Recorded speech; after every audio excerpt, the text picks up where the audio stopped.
अच्छा, ये जैसे विकसित भारत कहते हैं हाँ। 2047 तक होएगा, तो आपको लगता है कि हमारी ग्रह स्थिति ऐसी है विश्व गुरु बनने की और क्या संकेत दे रही है हमारे देश के स्टार्स हैं, जो प्लैनेटरी पोजीशन है, आपको लग रहा है वो उस तरफ बिल्कुल, हमें ले जा रहे हैं? बिल्कुल जो भी हो रहा है वो स्लोली हो रहा है, लोगों को शायद।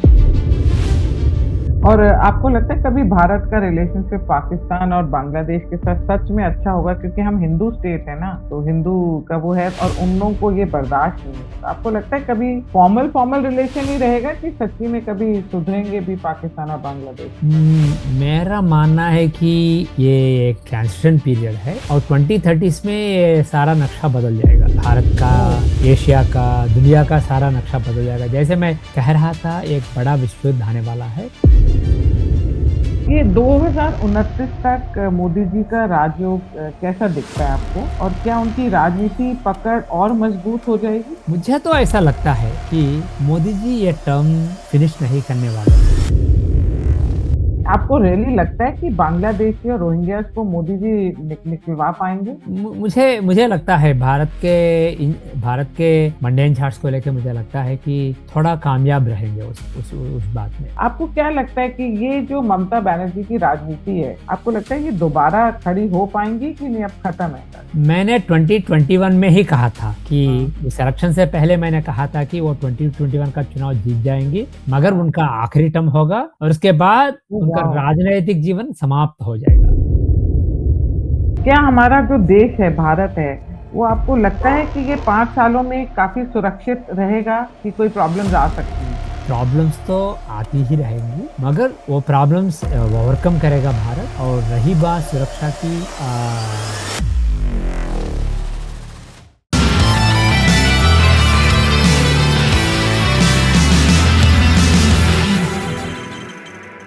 नमस्कार। देखिए, आज फिर हमारे साथ हैं पीवीआर नरसिम्हा राव जी और उनकी जितनी भी प्रेडिक्शंस हैं आज तक बिल्कुल ही सही निकलती हैं और मेरे को इनकी सबसे अच्छी बात लगती है कि ये बिना किसी लालच के, बिना किसी डिमांड के ये समय देते हैं और कभी भी और हमेशा जब भी मैं इनको बोलती हूँ कि क्या है, तो वो कहते हैं नहीं, आप मेरी तरफ से किसी को दान दे दीजिएगा, किसी मंदिर में दान दे दीजिएगा या कहीं दान। It's a very good quality. तभी आई थिंक ये वैदिक एस्ट्रोलॉजी जो है ना, तभी इसमें इनके पावर रहता है, क्योंकि ये बिल्कुल मटेरियलिस्टिक नहीं है। नमस्कार नरसिम्हा राव जी। नमस्कार पायल जी। अच्छा नरसिम्हा जी, राव जी, आजकल चल रहा है मोदी, हाँ, हर जगह मोदी मोदी मोदी चल रहा है एंड इंडिया का फ्यूचर। हाँ, तो आप मुझे ये बताइए, मोदी जी के ये जो 12 साल हैं, तो ज्योतिष के अनुसार ये भारत का क्या सबसे बड़ा ट्रांसफॉर्मेशन युग है क्या, ये जो 12 साल हुए हैं? बिल्कुल, बिल्कुल। अगर आप पिछले 60 या 17 सालों को देखें तो आपको सिर्फ़ ये साफ नज़र आएगा कि ये 12 साल भारत के लिए वही बहुत ही ट्रांसफॉर्मेटिव पीरियड है। मगर मैं ये कह के नहीं रुकूँगा। मैं ये कहूँगा कि आने वाले कई साल तक भारत का ट्रांसफॉर्मेशन चालू रहेगा। नरेंद्र मोदी जी ने जो शुरू किया था, उनके बाद जो आएगा और उसके बाद जो आएगा, ऐसा ही चलता रहेगा। आने वाले कुछ डेकेड्स तक भारत का जो प्रोग्रेस है, भारत का जो पुरोगति है, पुरोगमन है, वो उसी तरह होता रहेगा। ये सिर्फ शुरुआत है भारत के लिए। भारत का जो चरित्र है, जो इतिहास है, वो इतना उज्जवल है। मगर अगर पिछले 1000 साल में भारत के साथ क्या हुआ था, अगर आप उसे देखेंगे तो भारत का जो पोजीशन है सारी दुनिया में, वो बहुत बिगड़ गया है और उसे फिर से रिक्लेम करने के लिए भारत अभी ऊंचे आना शुरू किया है। ये सिर्फ शुरुआत है। आने वाले 20-30 इयर्स में आपको देखने को मिलेगा और उसके बाद भारत सबसे आगे रहेगा और ये सिर्फ शुरुआत है। क्या ये 2029 तक मोदी जी का राजयोग कैसा दिखता है आपको? और क्या उनकी राजनीति पकड़ और मजबूत हो जाएगी? मुझे तो ऐसा लगता है कि मोदी जी ये टर्म फिनिश नहीं करने वाले हैं। कुछ लोग अच्छा। समझते हैं कि वो 2029 में भी वो लड़ेंगे और चौथा टर्म भी जीत जाएंगे, मगर उनके पहले टर्म में भी 2015 या 16 में मैंने प्रिडिक्ट किया था, पहले टर्म में ही, कि वो 3 टर्म जीतेंगे और तीसरा टर्म फिनिश नहीं करेंगे। उसमें किसी और को प्रधानमंत्री का पद सौंप के वो उस पद से हट जाएंगे वॉलंटरली। कोई फोर्स नहीं करेगा, वॉलंटरली वो हट जाएंगे। वैसे मैंने प्रिडिक्ट किया था, मुझे अभी वैसा ही लगता है कि शायद 2027 में या मैक्सिमम 2028 में वो किसी और को प्रधानमंत्री बना के वो हट जाएँगे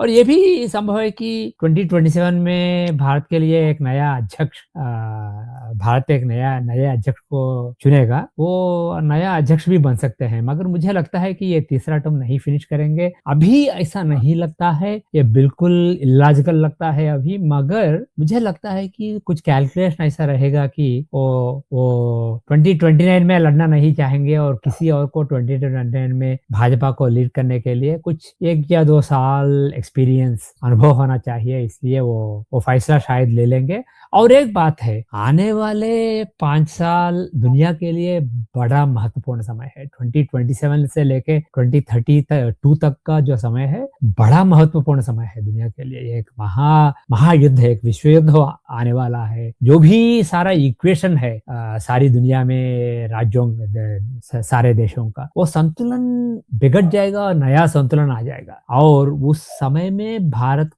के लिए कुछ जो भी अध्यक्ष रहेगा उसे कुछ इंपॉर्टेंट डिसीजंस लेना पड़ेंगे। नॉर्मली प्रेसिडेंसी जो है, अध्यक्ष पद जो है वो सेरेमोनियल है, उसमें कोई ताकत नहीं होता है, मगर कुछ चुनावों में कुछ फैसला करना इस तरह के अवसर हो सकते हैं। इसलिए मोदी जी वहां भी अपना स्टैंप लगा सकते हैं। इसलिए मुझे लगता है कि वो राजनीतिक संन्यास ले ले या अध्यक्ष बन जाए, भारत के अध्यक्ष बन जाए, कुछ होगा, मगर मुझे ऐसा नहीं लगता है कि वो ये टर्म पूरा करेंगे और ये बिल्कुल वॉलंटरी होगा, कोई फोर्स नहीं कर पाएगा उन्हें। अच्छा, ये जैसे विकसित भारत कहते हैं 2047 तक होएगा, तो आपको लगता है कि हमारी ग्रह स्थिति ऐसी है विश्व गुरु बनने की, और क्या संकेत दे रही है हमारे देश के स्टार्स हैं, जो प्लैनेटरी पोजीशन है, आपको लग रहा है वो उस तरफ बिल्कुल हमें ले जा रहे हैं? बिल्कुल, जो भी हो रहा है वो स्लोली हो रहा है। लोगों को शायद जब थिंग्स रियल टाइम में होते हैं, लोगों को इंपेशेंस होता है, लोगों को लगता है कि कुछ नहीं हो रहा है, मगर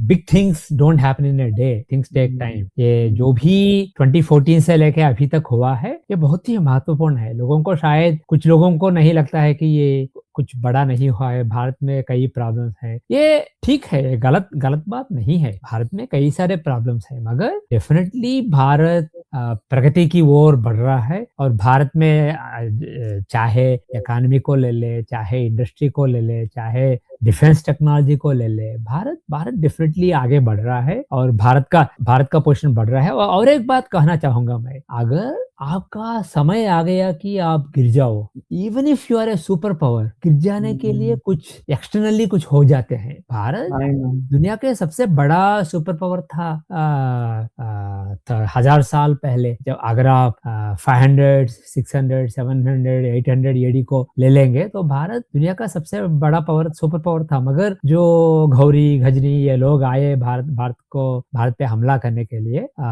उनको जिताने के उन पे जीतने के बाद भी कुछ बुरे फैसले ले लिए थे। जो भी भारत के राजा लोग थे, वो धर्म की बहुत चिंता करते हुए बड़े bad decisions I will say बुरे फैसले ले लिए थे, जिससे भारत को बेसिकली दूसरों के पालन में रहना पड़ा 1000 साल तक। पहले मुसलमानों के, बाद में अंग्रेजों के। ये सब अवॉइडेबल था। भारत का जितना पावर था उससे वो अवॉइडेबल था, मगर ये भारत के डेस्टिनी में था। एक 1200 साल, 1200 साल का एक पीरियड था, अराउंड 950 एडी से शुरू होके ये भारत के लिए 900 एडी से शुरू करके ये भारत के लिए बुरा समय है। भारत को कुछ सम काइंड ऑफ स्लेवरी में रहने का समय था, इसलिए बुरे फैसले हुए और बाहर से जो फोर्सेस आए वो भी उसे अमल करने में उनका महत्वपूर्ण योगदान था। उसी तरह अब 2100 से लेके भारत का आने वाले 1200 साल भारत का डोमिनेट करने का समय है, दुनिया में सबसे बड़ा पावर होने का समय है। और हम ट्रांजिशन पीरियड में है। जो भी ये 2014 से लेके 2100 तक का समय है, ये ट्रांजिशन का वक्त है। इस ट्रांजिशन के वक्त में जब भी भारत एक क्रॉसरोड्स पे आता है, जब ऐसा लगता है कि भारत के साथ कुछ बुरा भी हो सकता है, जो भी प्रगति हम देख रहे हैं वो खत्म हो सकता है और भारत पीछे मुड़ सकता है। जब आपकी बुरी दशा आती है तब आप बुरे फैसले ले लेते हैं। कि जैसे वो कहते हैं बुद्धि कर्मानुसारिणी। अगर हाँ। आपके बुरे कर्मों का फल भुगतना पड़ा तो आप बुरे फैसले ले लेंगे, उससे आपको भुगतना पड़ेगा। जैसे ये जो पृथ्वीराज चौहान थे, वो मुसलमानों को हराने के बाद भी उन्हें छोड़ दिया था। मार सकते थे मगर मारा नहीं। वो धर्म का सोच के उन्होंने बुरे फैसले लिए थे, जिसका जिसका भुगतना पड़ा भारत को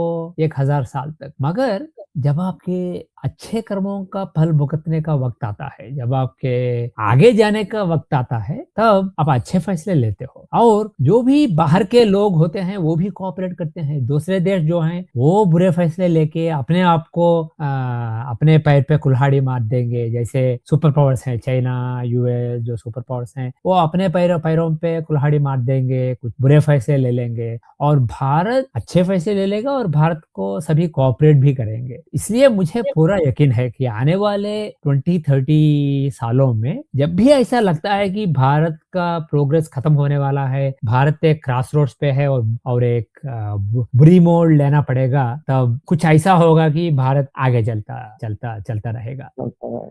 अच्छा, अब हम आते हैं एक बड़ा ही महत्वपूर्ण सवाल है। अगर आप इतना इस पे थोड़ी-सी लाइट डाल सकें कि आपको रियली लगता है कि बांग्लादेशी और रोहिंग्यास को मोदी जी निकलवा पाएँगे?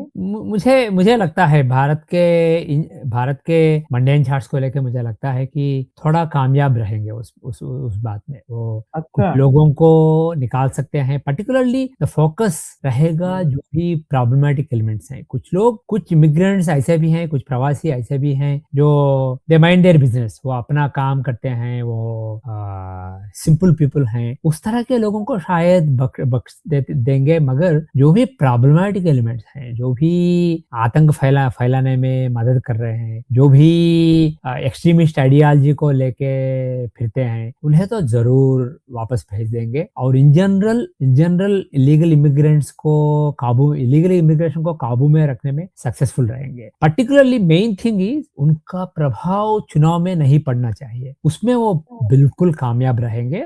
और जो भी आतंक फैलाना चाहते हैं, आतंक में मदद करते हैं, उन्हें भी वो सक्सेसफुली वापस भेज देंगे।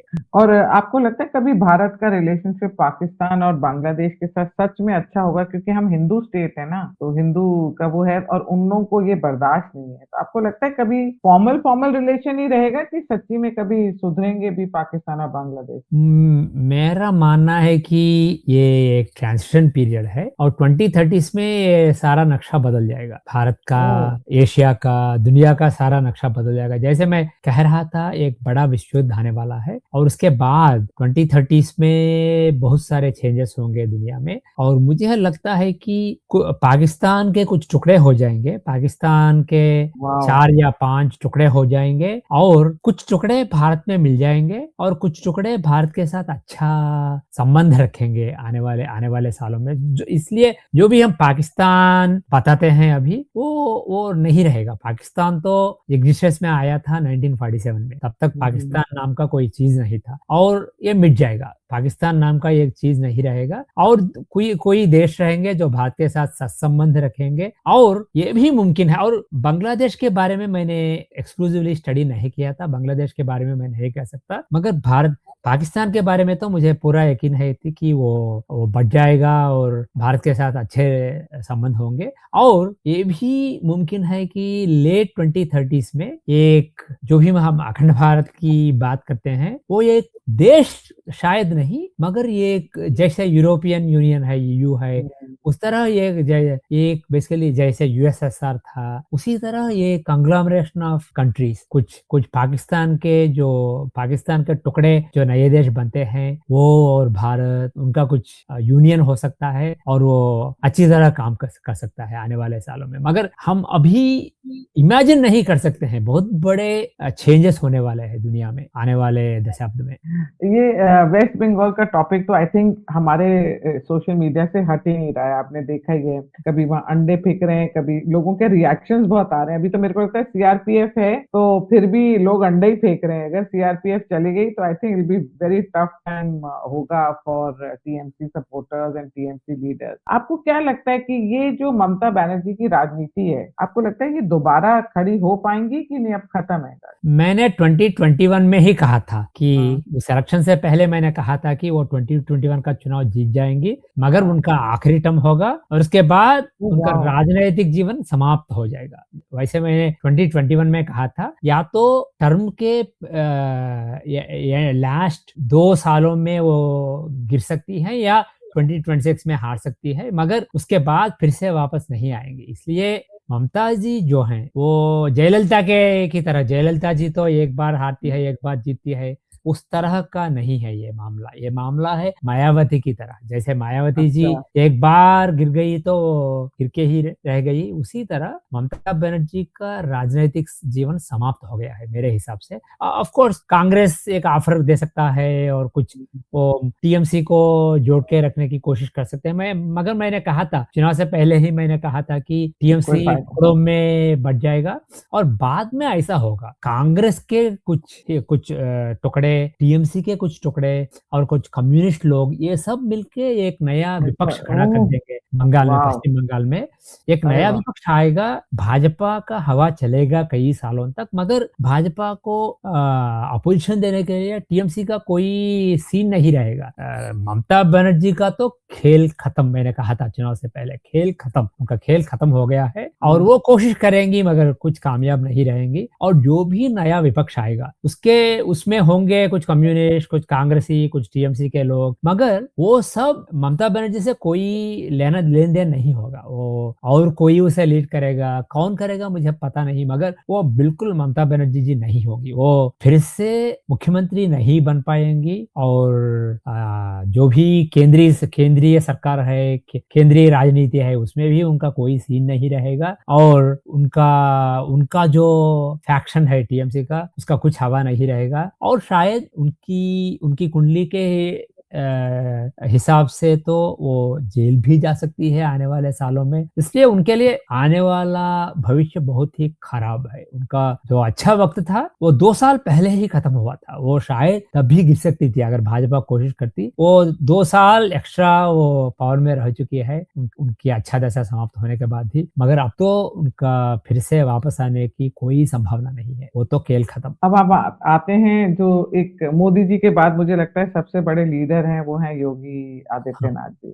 हाँ। उनसे मेरे को तो लगता है अगर जिस तरीके की सपोर्ट लोग मोदी जी को देते हैं, उससे भी वैसी ही सपोर्ट मोदी जी जब रिटायर होंगे तो योगी आदित्यनाथ जी को मिल सकती है, वैसी फैन फॉलोइंग है उनकी। आप मुझे बताओ इनका राजयोग बन रहा है 2027 में? बिल्कुल।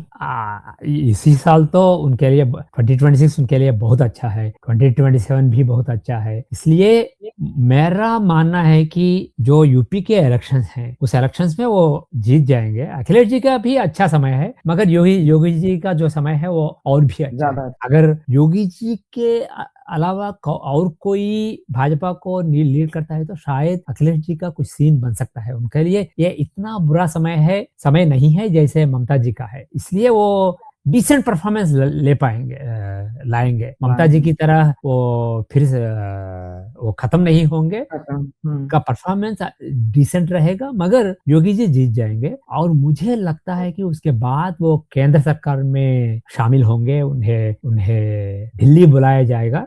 शायद वो वही प्रश्न अभी है मेरा कि वही हाँ, वो प्रश्न है मेरा कि भविष्य में उनकी राजनीति क्या सिर्फ उत्तर प्रदेश तक सीमित रह जाएगी नहीं, कि नहीं। सेंटर? वो बिल्कुल मेरे हिसाब से एक दिन वो प्रधानमंत्री बनेंगे। ओह! मोदी जी के बाद वो अगले प्रधानमंत्री वो ही हैं। भाजपा के जो लीडर्स हैं, जिनके चार्ट्स मैंने देखे थे, उनमें से मोदी के बाद मुख्य प्रधानमंत्री बनने का कैलिबर है ये योगी आदित्यनाथ जी की कुंडली में और देवेंद्र फडणवीस जी की कुंडली में भी वो काबिलियत है, मगर उनका समय अभी नहीं है। वो कई साल बाद उनका उनका चांस आ जाएगा। और अन्नामलई जी की कुंडली में भी है। लोग कहेंगे वो भाजपा में नहीं है, मगर मेरे हिसाब से वो भाजपा के एक होने वाले सब्सिडियरी में है, इसलिए हाँ, वो मुझे भाजपा भी यही के लगता है। अम्ब्रेला में भी हैं और वो भी लॉन्ग टर्म में प्रधानमंत्री बन सकते हैं। ये यही कुंडलियाँ हैं मैंने देखी जिसमें प्रधानमंत्री बनने की काबिलियत है और इनमें से जो अभी तैयार है वो है Narendra Narendra sorry Yogi Adityanath ji.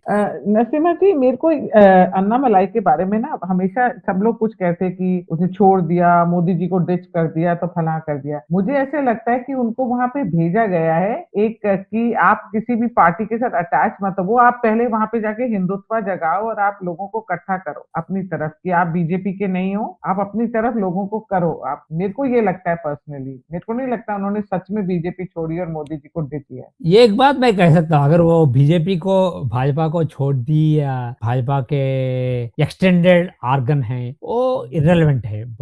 Bottom line is जो भी भाजपा का आइडियोलॉजी है उसी तरह वो काम करेंगे। अब एक एनालॉजी दूंगा, अगर एक बड़ा कंपनी है वो एक नए टेक्नोलॉजी में काम करना चाहते हैं तो बहुत सारे ओवरहेड्स होते हैं, इसलिए उस कंपनी से कोई एग्जीक्यूटिव जाके एक नया कंपनी स्टार्ट करता है, एक नया स्टार्टअप, और उसका सक्सेसफुल होने के बाद वो मर्ज हो जाता है उस ओरिजिनल कंपनी के साथ। ये इस तरह का एक सब्सिडियरी स्टार्टअप है मेरे मेरे हिसाब से। और अभी तो उन्हें ऐसा काम करना पड़ेगा कि वो एक दूसरे के खिलाफ हैं, भाजपा को क्रिटिसाइज करना पड़ेगा कभी कभी, मगर इन जनरल कार्डियल रिलेशनशिप जो है उनके बीच में उस संबंध को चालू रखेंगे, मगर कभी कभी अटैक करेंगे, कभी कभी क्रिटिसाइज करेंगे। ये एडवांटेज है इससे, हाँ, क्योंकि भाजपा को कुछ बातों में क्रिटिसाइज करना अनामलई जी के लिए अच्छी बात है। तमिलनाडु पॉलिटिक्स में वो उनका उनका हाथ बढ़ाएगा, इसलिए कभी कभी भाजपा के थोड़े हमले कर सकते हैं, मगर मुझे पूरा यकीन है कि वो भाजपा से अलाइंड ही रहेंगे। और मुझे ऐसा भी लगता है कि अमित शाह जी और अन्नामलई जी जो हैं उनके बीच में एक अंडरस्टैंडिंग है कि किस हद तक जा सकते हो, किस हद तक हमले कर सकते हो, जो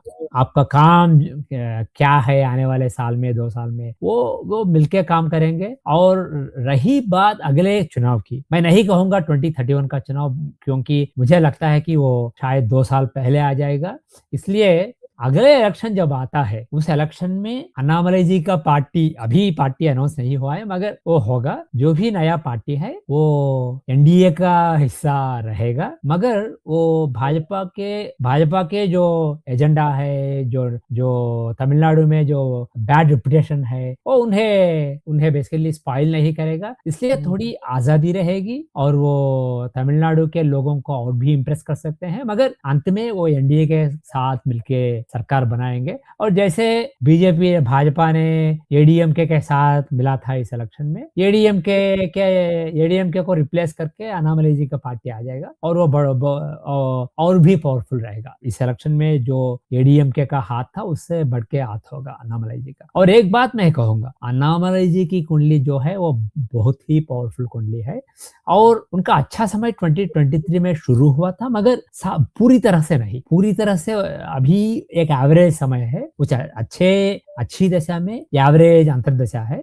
और आने वाले फरवरी मार्च के बाद उनका बड़ा अच्छा वक्त शुरू होने वाला है, पर्टिकुलरली 2027 सेकंड हाफ से लेके उनके लिए बहुत ही अच्छा समय है। और वो बिल्कुल, मैंने कई साल पहले उनकी कुंडली पे एक वीडियो बनाया था 2021 जुलाई में, जब वो इतने मशहूर नहीं थे। तब उस वीडियो में मैंने कहा था कि वो बहुत शाइन करने वाले हैं आने वाले सालों में। थोड़े हिकअप्स होंगे उनके राजनीतिक जीवन में, थोड़े हिकअप्स होंगे इनिशियल डेज में, मगर लेट 2020 में वो ऐसा उनका राइज होगा कि लेट 2020 या अर्ली 2030 में वो तमिलनाडु के मुख्यमंत्री बनेंगे और एक दिन भारत के प्रधानमंत्री भी बन सकते हैं। इसलिए मुझे पूरा यकीन है कि ये जो भी वो कर रहे हैं तमिलनाडु में, एक सोचा समझा हुआ स्ट्रैटेजी है। अगर भाजपा का कुछ बैगेज है और वो बैगेज तमिलनाडु में वो एक सीलिंग बनाता है, अन्नामलई जी कितना वोट परसेंटेज ला सकते हैं उसपे सीलिंग रहता है। अगर वो बैगेज निकल गया, वो एक तमिल साउंडिंग नाम से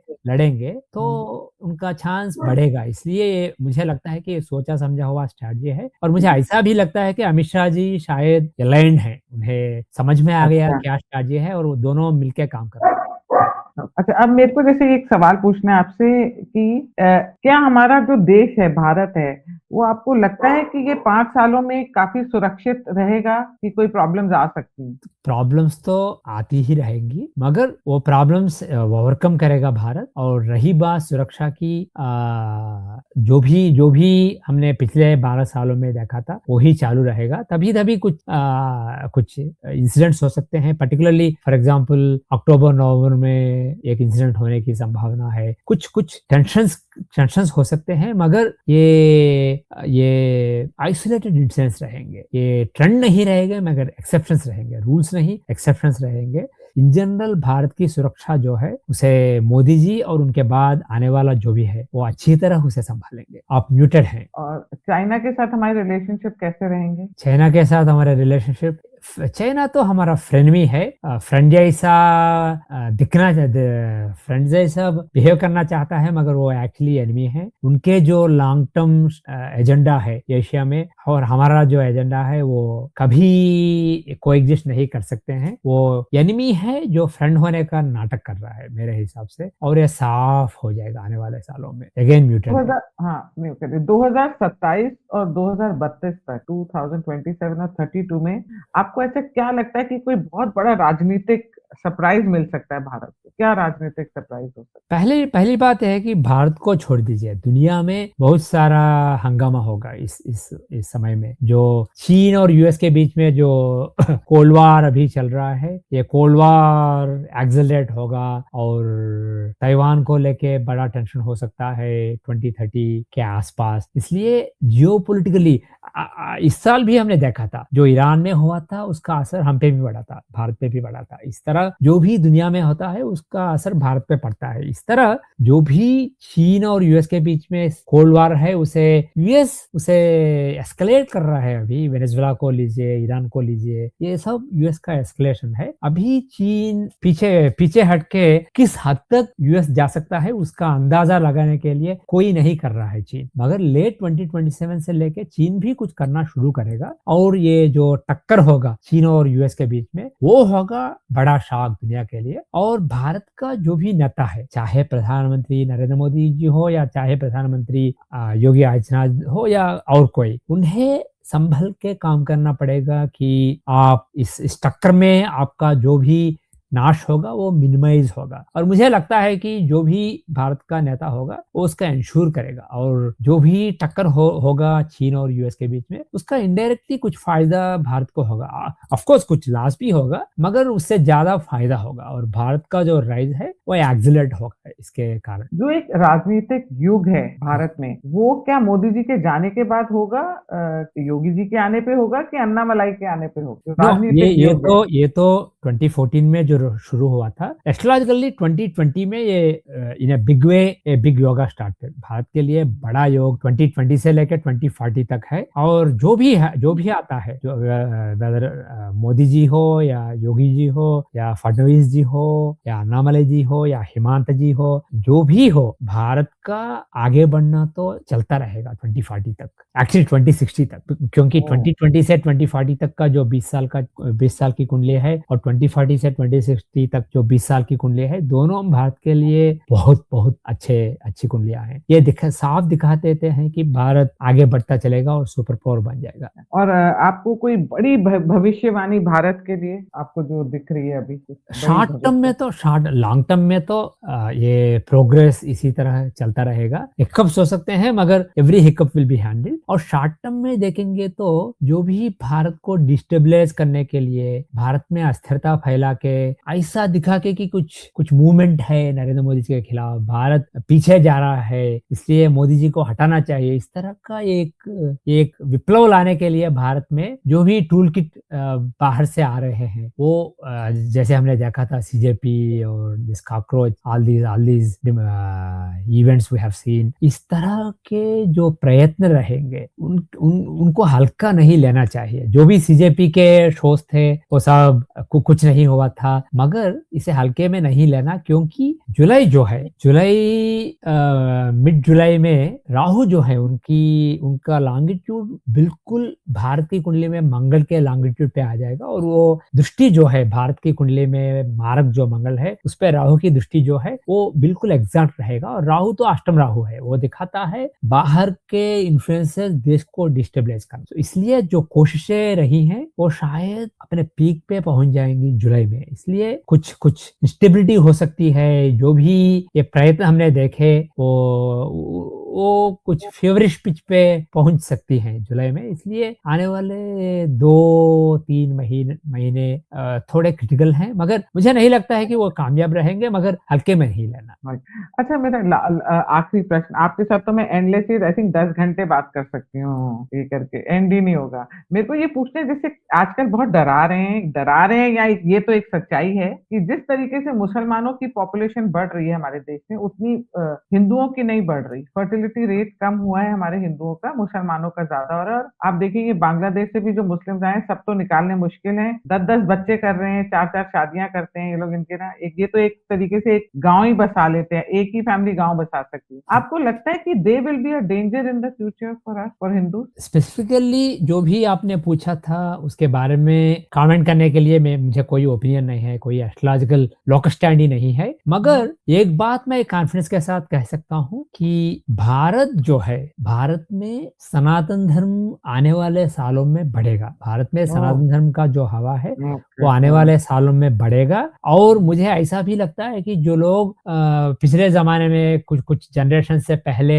जिनके एंसेस्टर्स सनातनी रहा करते थे, मगर दबाव में आके कुछ और धर्मों को अपनाना पड़ा, जैसे ईसाई या मुसलमानी, वो लोग भी सनातन धर्म को अपना सकते हैं। मुझे लगता है कि आने वाले 20 या 30 सालों में भारत में सनातन धर्म बढ़ेगा। इसलिए जो भी ये टेम्पररी डिस्टर्बेंसेस की आपने बात की थी वो शायद सच है, मुझे कोई ओपिनियन नहीं है, मगर इन द लॉन्ग टर्म ये बिल्कुल मैटर नहीं करेगा मेरे हिसाब से। बहुत बहुत धन्यवाद, आपने समय दिया मुझे, बहुत बहुत धन्यवाद। नमस्कार पायल जी, जय हिंद, जय श्री राम। जय हिंद, जय श्री राम, हर हर महादेव। हर हर महादेव।